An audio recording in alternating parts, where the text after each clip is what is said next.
We are recording right now. So welcome everybody. Clap claps. Clap claps. Clap claps. Clap it up. Clap clap. Okay, we'll clap it up. But Good. we would like to thank everybody, or not to thank everybody, but we would like to welcome everybody to Open Box Productions. Started with an echo. Yeah, it sounds like. Why are we in a hallway? That's the echo, man. That's not. We're supposed to start. We're coming to you from the hallway and getting closer to the hallway. But welcome to Open Box Productions. Welcome to Open Box Productions. Kareem over here. Donnie. Tam. And we have And a you got special Ray. guest.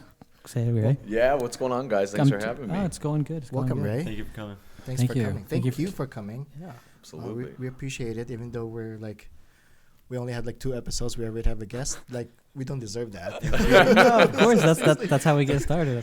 That's you how know we what? think People will appreciate you more for starting out and then climbing, getting your way to the top versus just, starting with a huge success. I People think will appreciate We're coming out these. swinging. We're coming swinging, right? Yeah, I think having a guest is pretty good. I mean, Yeah, we're outsourcing basically. Hey, I don't know how to tell you this. I'm kind I'm of still a hearing big an deal. echo. Yeah, I'm still hearing an echo. Oh, you're still hearing? Okay, we're turning down the echo now. There we go. We're still in the Um, hall.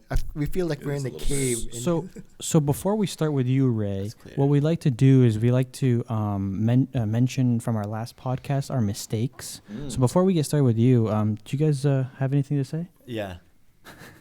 I was a mistake. What are you talking about? You're What are you talking about, Ted? You were awesome. You were perfect. You're perfect. That's not a mistake. I mean, I think the mistake was for audio. I gotta apologize. No, it's not. Don't call it. It's not a mistake. It's like We're learning. We're learning. Tactical error.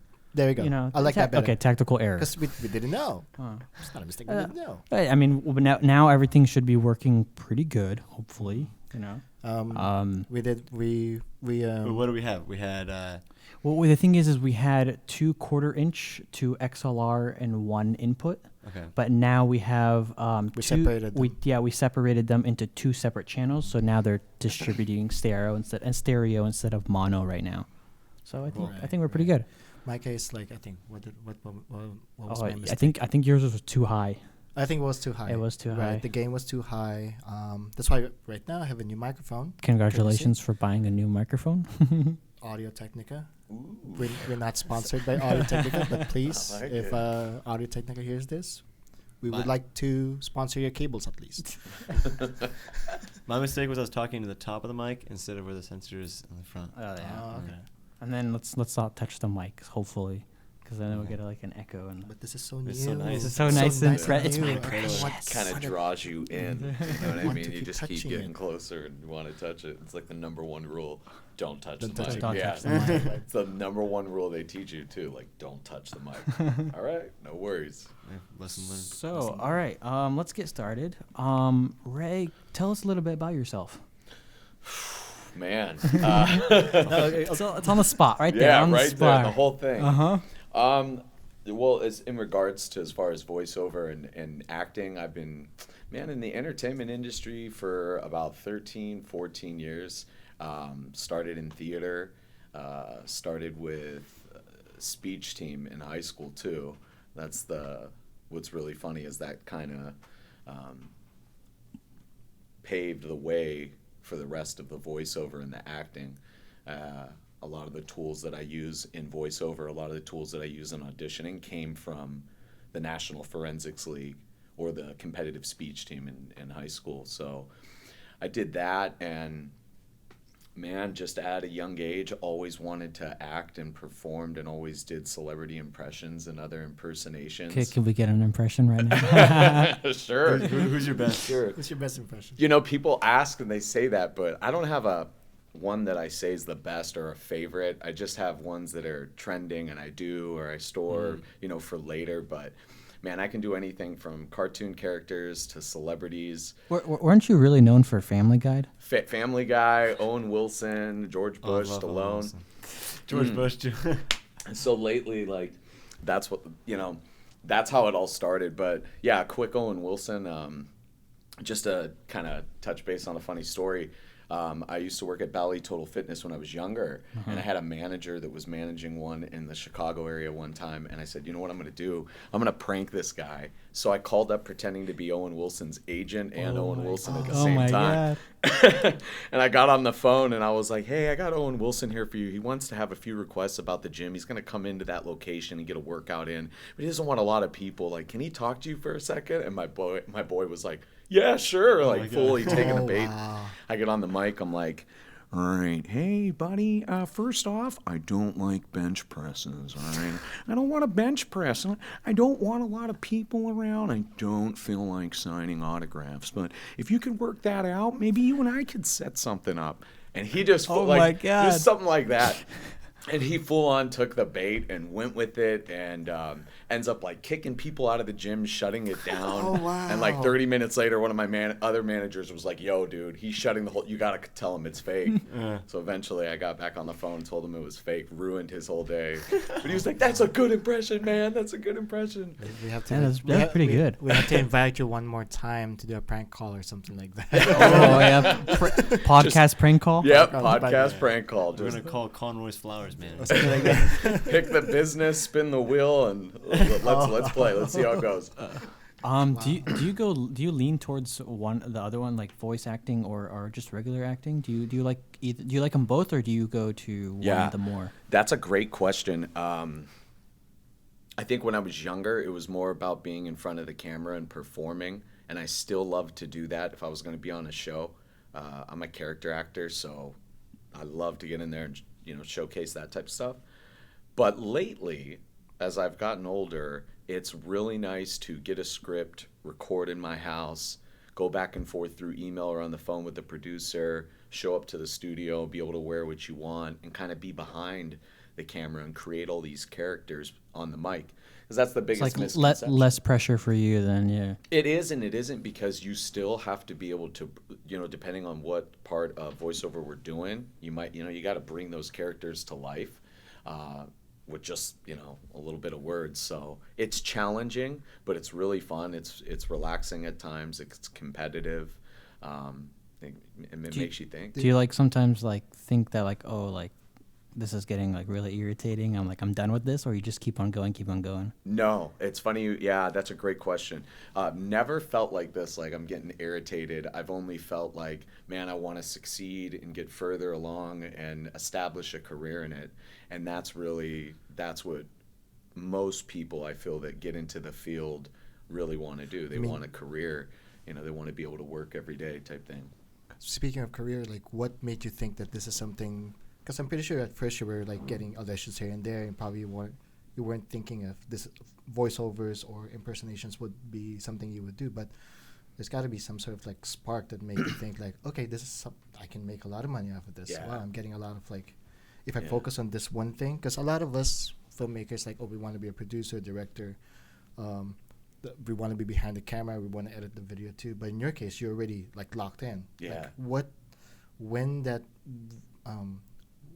when did that happen? Like, when did you make your decision that, okay, I need to lock into this thing? Yeah. Oh, man. This is funny because, now you were getting into stories that no one's ever really had a chance to hear. Mm-hmm. I got catfished a long time ago, but not for a love of, somebody else, but for the entertainment. I had someone pretending to be an agent and a manager from Australia and was offering me this gig, and I had been doing gigs and little stand-up here and there in my hometown and always been a performer, but didn't think I was going to take it that serious as a career.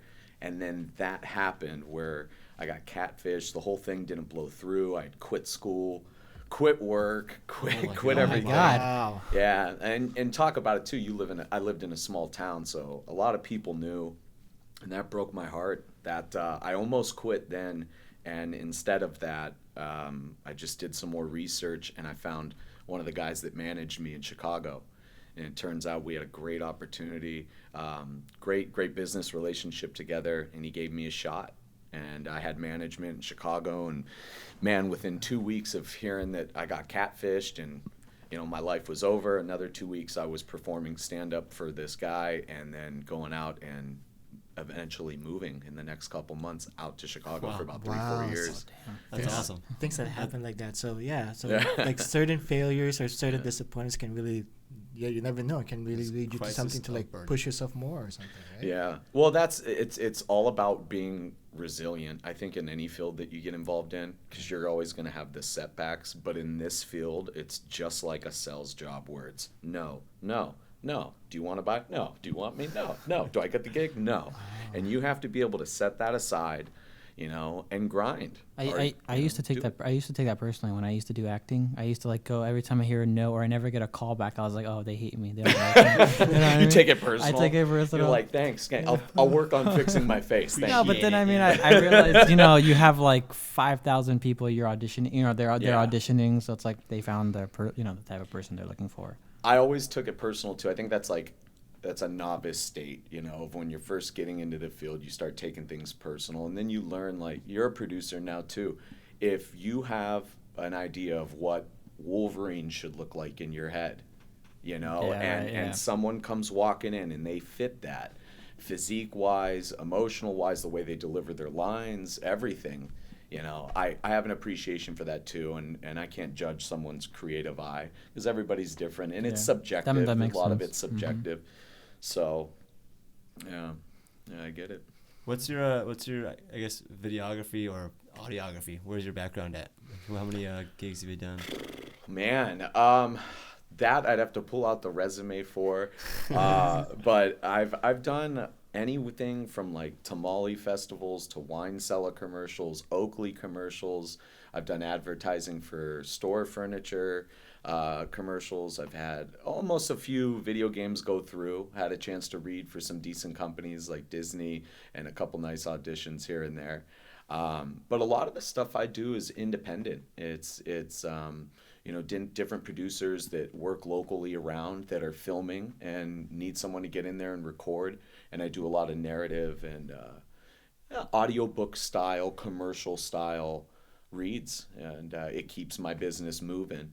And I think eventually what will happen is doing that enough will lead me to the, hey, we saw you in the new Grand Theft Auto video game. I see. One thing leads to another, leads Right. to another, leads to another. Yeah. That's everybody says that. Uh-huh. Though. Hey, wait, what have I seen you in? What have you done? But it's like But that's that makes sense though. the goal. Yeah.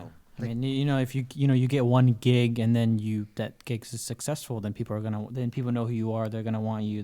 Come do this, come do that project, come do that project. Yeah. You'd be amazed at how that happens. You'd be amazed at if you show punctuality. You're on time. You're a professional. You're easy to get along with. A director or producer will hire you back just for that. I mean, good help is hard to find. Let's be honest. Definitely in any field. So in entertainment, that applies as well.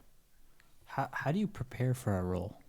Do you have a method or just like you just memorize your lines and then go for it? Yeah, with voiceover, it's different. With voiceover, if I'm auditioning for a role, they'll send me an email. That email will have a paragraph. I'm still here, Nico. Sorry. Oh, good. No, you're good. I'm gonna try to fix that echo. Yeah. What about now? We're still See, technical issues. Hey, we're getting it smoothed out along the way. fix on the fly. But yeah, what were you saying? What were we going with there? Just how do you prepare for the role, basically? Yeah, it's different. So for voiceover, they'll send you, if it's a company like Disney or a cartoon-based company, if it's animation, they'll send you an email with like a picture of this character. And then they'll give you a few descriptive words, some adjectives there, and they'll kind of explain who this character is. And then it's my job to create that, use that, and be able to deliver it 3 to 5 different ways and send that back to them. And that's where the voice actor, am I a voice actor? How long have you been doing voice acting? Or I want to be a voice actor. I hear that a lot, but that's really what's powerful. That's what, a lot of the producers and directors, they like. They like if you're able to read one sentence 5 different ways. And if I can do it in 5 different accents, great. It's not just about having a nice sounding voice. That's for one field of voiceover. That's for one type of project. But really being able to change it up, like I said, bring those words to life, and then make it come to life inside the studios is what it's about. But that's honestly like how I'll prepare for it is I'll just read it over and over again, kind of digest it, and try it a few ways. And believe me, there's more like, oh, this sucks. No. Keep it, right? I was actually gonna mention that I had an audition one time where it was for chocolate milk, and the casting director had me say like, I love chocolate milk like 10 different times, and I couldn't figure out which one he liked the most, or what he was looking for. So I was just like, I love chocolate milk, It's Yeah, like, how am I gonna do it? Yeah, you know what I mean. But it's up to you. It's up to you to kind of let go and go, you know what? I'm going to give them completely, different looks. One look this way, one look that way. Go from like an Elmo sounding voice all the way down to like a Barry White deep voice. I have to give you some respect because you keep, you keep, even though you get like turned down, you're still going. Like for me, I when I used to do acting, I didn't fall in love with it wasn't my passion. And then I realized that I think I'm better behind the camera instead of in front of the camera. And I hear that story all the time. That's a real familiar story, you just belong in entertainment. So my question is like, I don't have like a good voice. For me myself, I'm I not disagree. very. I'm not. Your voice sounds pretty sexy over here. I'm pretty fine, but like for somebody who like, I'm not so confident about my voice. I have an accent or anything. What would you advise to those to like somebody who's like me who I really want to be a voice actor, but I'm not so confident about my voice. So what? Even though I try to like learn as much English as I can, even though I try to practice as much, there's not that much of that confidence. So, and I assume you probably like met some of those people who want to get into like voice acting or some sort of voiceover type of role. So what would be like the advice you would give them? Man, you know what? You can get trained. Spill your secrets. You can get trained. Yeah, you can get trained. There's schools, there's dialect schools, there's voiceover schools, there's teleprompter schools. I've kind of went through all of that. I've done improv schooling, acting schooling, voiceover schooling, just to try to learn as much as I can, and you really can. That's part of it. I mean, even with me, even with an auditioner, when I read, there's that nervousness, there's that, man, I don't really feel 100% confident. I think that's like the fear in your mind, and then that's part of it. And they do it with acting too. They prepare you so much, and they put that camera in your face, so when you go live, you don't start eye twitching. When the camera gets close and get all nervous, you're comfortable. And part of what I would recommend is find a local school, find a teacher. There's a lot of producers, there's a lot of voiceover actors that'll provide services, kind of one-on-one sessions. I've been lucky. I've had a few mentors kind of, really help me along the way. And like I said, I got involved in speech team in high school, and you're forced to be confident. You're forced to leave that. Wouldn't public speaking also help too? Yeah. Memorize part it. of Yeah. it. Mm-hmm. Do you ever get sick of hearing your own voice? All the time. Okay. People don't, a lot of the times when I go quiet, people will ask me, what's wrong? What's the matter? And I love silence. I really do. As outgoing as I am, and as open to meeting new people as I am, and performing and kind of letting everybody in on that secret, I'm really introverted in a lot of ways, and I definitely need my own time to think. And honestly, when you have that own time and you're just in silence, that's where you get super creative. That's true. At least in my eyes, I get super creative. I start coming up with funny voices, characters, things to say, things to do. So that time's important to me. Oh, that's great. Yeah. Thanks so much. Now let's take a break for a little bit. Let's take a break. Let's take a break, and we'll be right back Right with on. Open Box Productions.